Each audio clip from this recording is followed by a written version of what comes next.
สดสดเจตายสุนหงนายใจ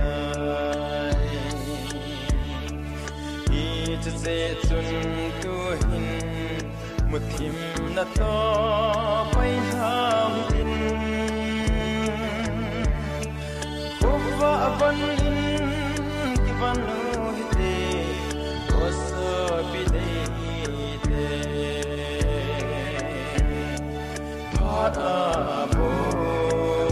ยพาดาโบยตุนกิเปตันพาเลนีอัศลสิNata asale pui tu ilovin Osopi pakaya di tun kipita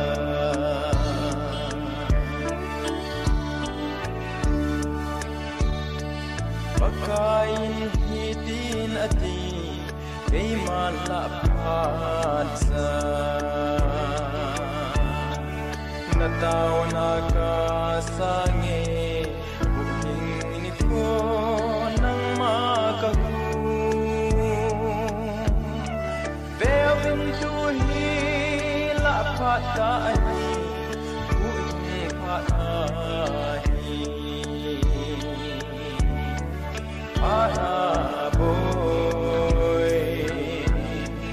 Pataboy Yun kipetan paleni at salsing Nata asale pui tu ilovin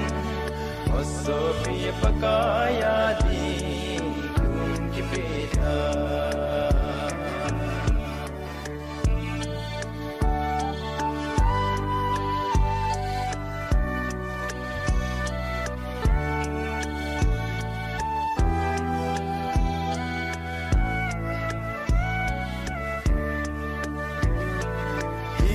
Zetsun pakayin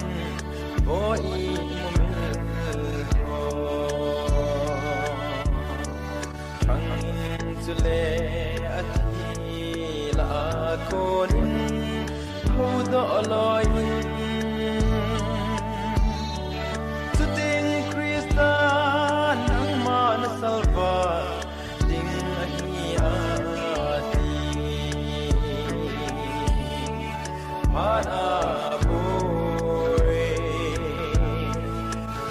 Pataboy, Tun kipetan paleni at salsing Nata asale pui tu ilovin Osopi pakaya di tun kipetan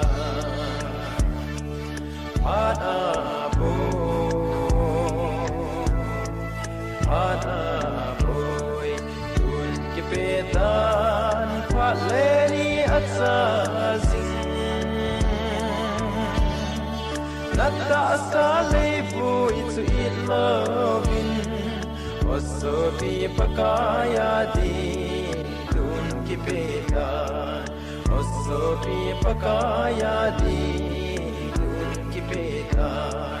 Osopi pakaya di